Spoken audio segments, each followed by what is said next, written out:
Okay, now, here in the modern era, pretty much every square inch of planet Earth, or the land surface of planet Earth, has been divided up into distinct geographic areas that have been politically and legally defined as independent sovereign states. Oh, ding, ding, ding, ding, key term, sovereign state.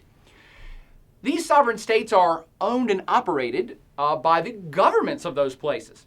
And even the measly few square inches of land on planet Earth that are not outright claimed as part of a sovereign state already, there are pretty much international treaties and policies in place agreed upon by all the sovereign states of the statuses of those areas. Some of them are disputed, but most of them are agreed upon. And I'm thinking of places like Antarctica. It's a huge area. It's not a state. But all the other states of the world have said, okay, well, here's what we're going to do. We'll make this arrangement. We'll divide it up later. For now, we'll just let it go. So every place on planet Earth is kind of in this sovereign state system, even the places that are not, if that makes any sense. So since this is the international accepted norm, this concept of the sovereign state, and for the first time in human history, every square inch has been explored and charted and mapped and claimed by a state, it's kind of important to understand what this whole sovereign state nonsense is all about. Okay, so what is it all about? Well, look at the map of sovereign states on planet Earth. It is kind of a new concept, and something should resonate immediately with you looking at this map. What's kind of strange about this? Here you look at the purple, it's showing you the oldest states in the world. Before 1800, they have a continuous lineage before 1800 being an independent sovereign state. Well, I mean, the United States is in that category. How could that be? The U.S. is one of the youngest states on the planet, but it's one of the oldest sovereign states. Exactly. That's because it's not the state that's that old. It's the concept is that new. Other really old sovereign states, China, Iran, many of the European countries, and that's not a coincidence because they're the ones who thought up the whole concept of the sovereign state. But most of the planet falls into a much younger category. A lot of the New World, about a couple hundred or 100 years old in terms of sovereign state lineage, but most of Africa, look at the old USSR. Most of these places are 50 or 60 years old or much, much, much younger. And again, this reinforces the concept. This is a new idea.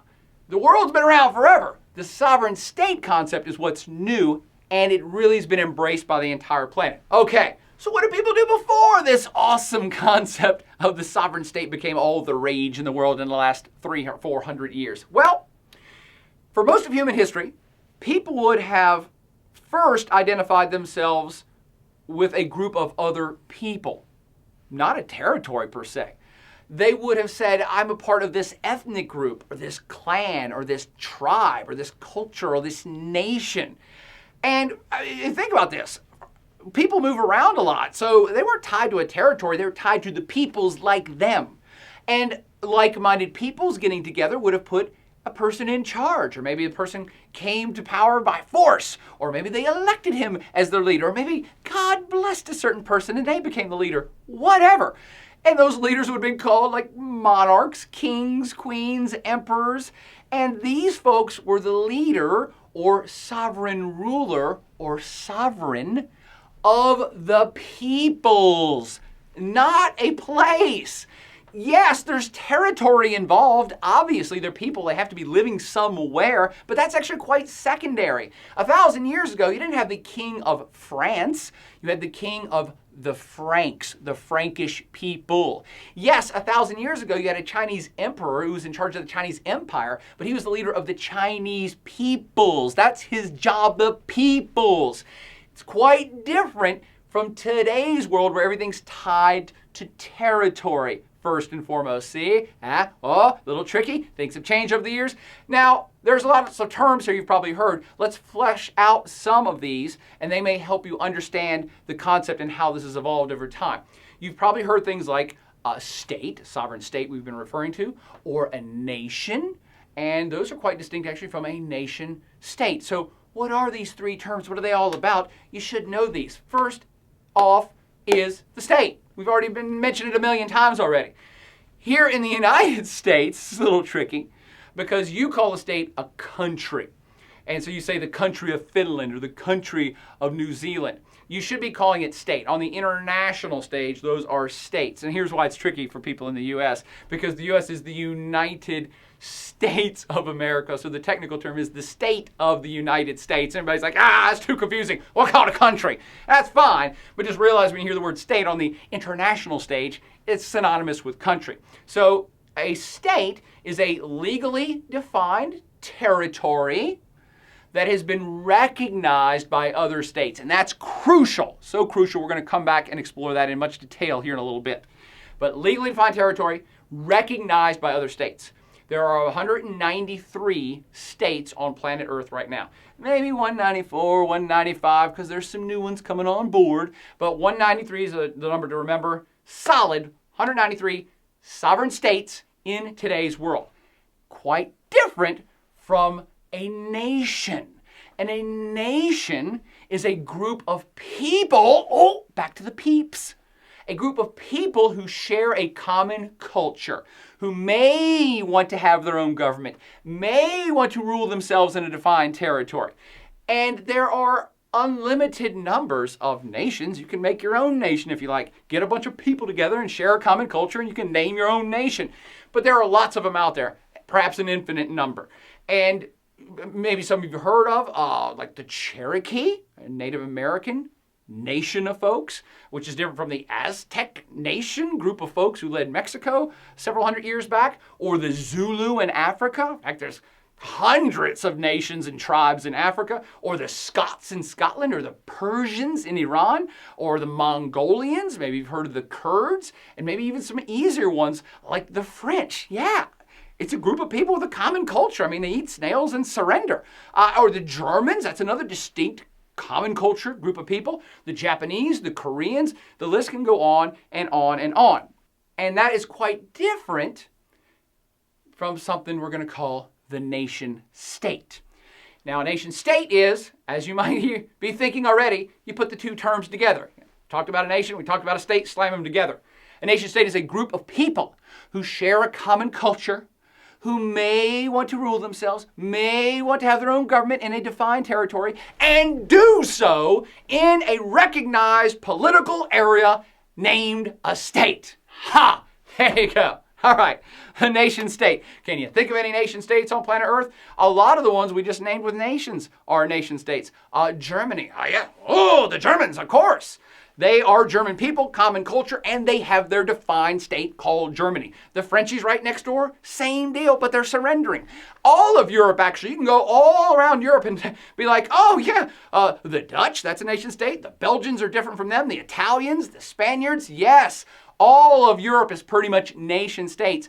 No surprises, they invented the whole damn term and the idea of sovereign state itself. We'll come back to that. But there's lots of other sovereign nation states around planet Earth as well, like Iran, classic example, been around forever. China, Japan, an excellent example. Korea, perhaps the best example there is of a nation state. Why would I suggest it's the best? Because it is 100% ethnically, culturally Korean people. That's it. In a defined area they call Korea. I mean, when you fill out the Korean census every 10 years, and you have to check the box on personal information, and it'll say, what is your ethnic group? Box 1 is Korean, and box 2 is get out, all right? We only have Koreans here. So it's an excellent example of a nation state. Japan's like 99% pure Japanese people too, so it's another very good example. Okay, let's ask another question now. Is every state in the world a nation state? Because now I'm bleeding over a lot of things. And I talked about nations like Germany, France, and Japan. Then I talked about nation states like Germany, France, and Japan. So is every state a nation state? What do you think? Not really. There are some entities on planet Earth that are states, but they don't fall nicely into the nation state category. Places like, start at home. The United States. Is the United States a nation state? Is there a common culture, a group of people with a shared common culture? Everybody speak the same language? I have the same religion, same ethnic group? And the United States? No, we don't have any of that stuff. India is another great example too. These are multicultural, multi-religious, multi-ethnic societies. They don't fit tidily into the nation-state category. There are other better places even like Sudan in Africa that has a very distinct two-nation status inside of a state. The north are Arabic folks of Islamic religion. The South is black African Christian animist folks. Two distinct groups inside of a singular sovereign state called Sudan. 2011 update. I was so right about the words I just uttered about the state of Sudan that it actually has since split into two separate sovereign states. After two devastating civil wars between North and South that left millions dead, the two sides, the two nations have agreed to go their separate ways, and South Sudan became an independent state by UN referendum that was passed on July 9th, 2011. So we had two different nations within one state of Sudan that have become something closer to two separate sovereign nation states, Sudan and South Sudan. South Sudan itself is the newest state on planet Earth, still politically unstable and fragile as one of the poorest, most troubled states. So let's hope it survives. A lot of African states actually fall into that category. Not really good examples of nation states. Some of them have 10, 20 different tribes of folks that may not always get together well. Now, before I leave the United States, I'm not suggesting that we don't have a shared common culture, but the U.S. is quite unique in this respect, in that many people actually would consider the U.S. a sovereign state. I do myself.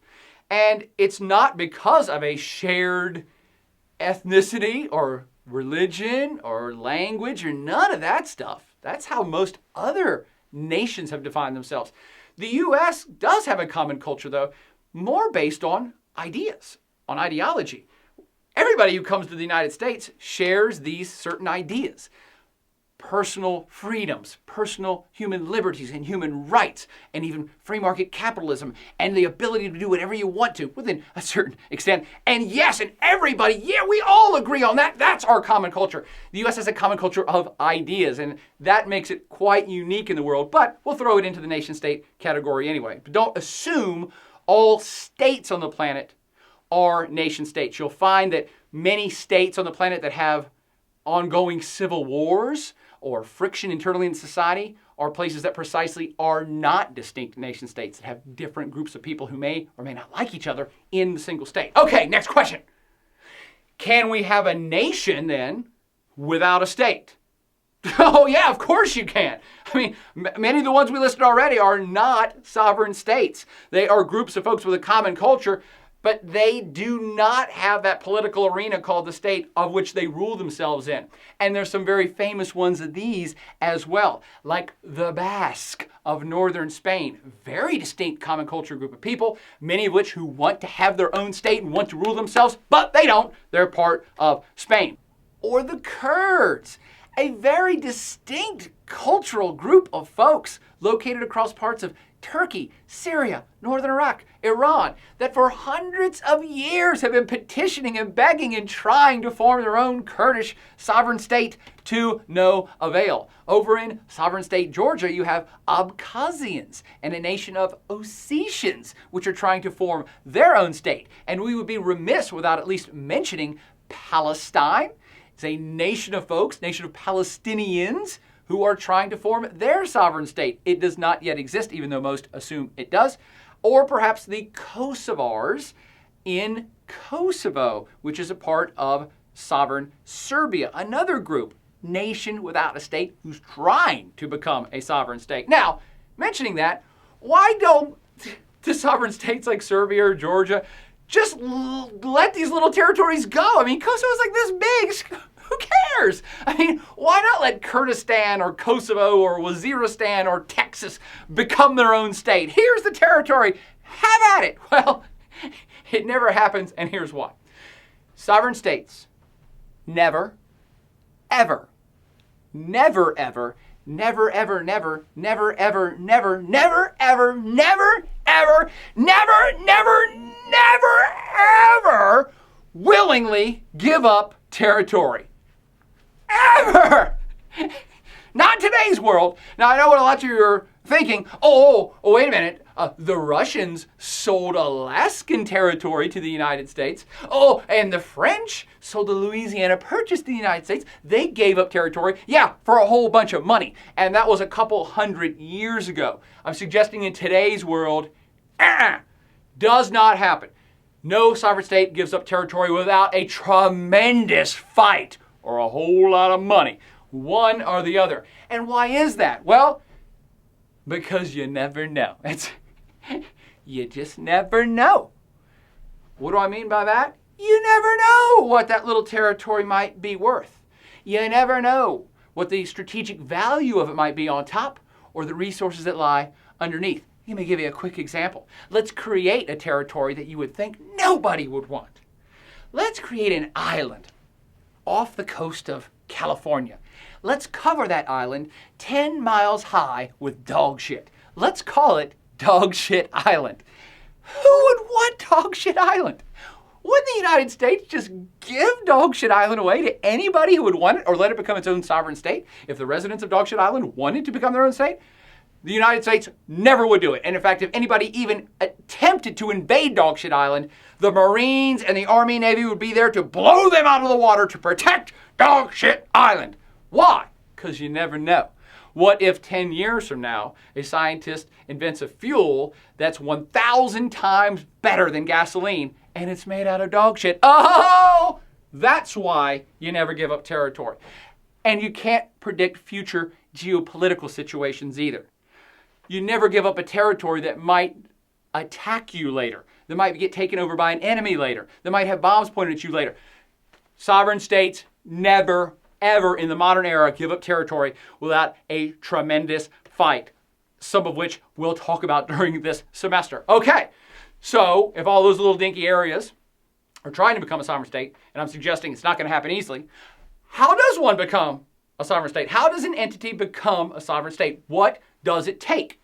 And when I ask this question to folks, students, parents, peoples of the world, I say, hey, what do you think it takes to have a state? Well, I mean, if you, as a homework project, had to go start a state, what do you got to have?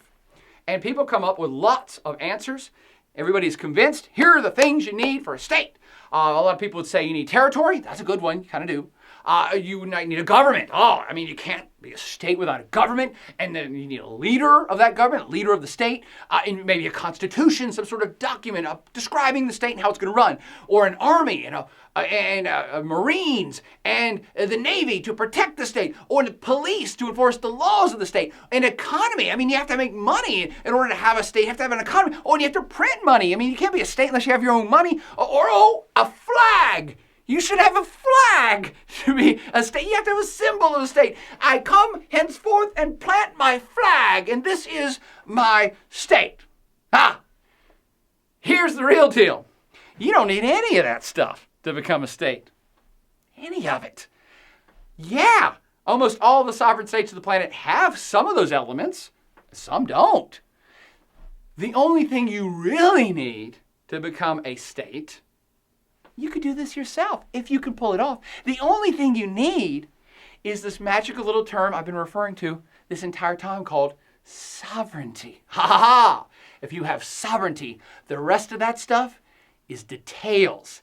And sovereignty is so important and it's changing so fast in today's world, it's deserving of an entire lecture on its own. And we'll get to that next.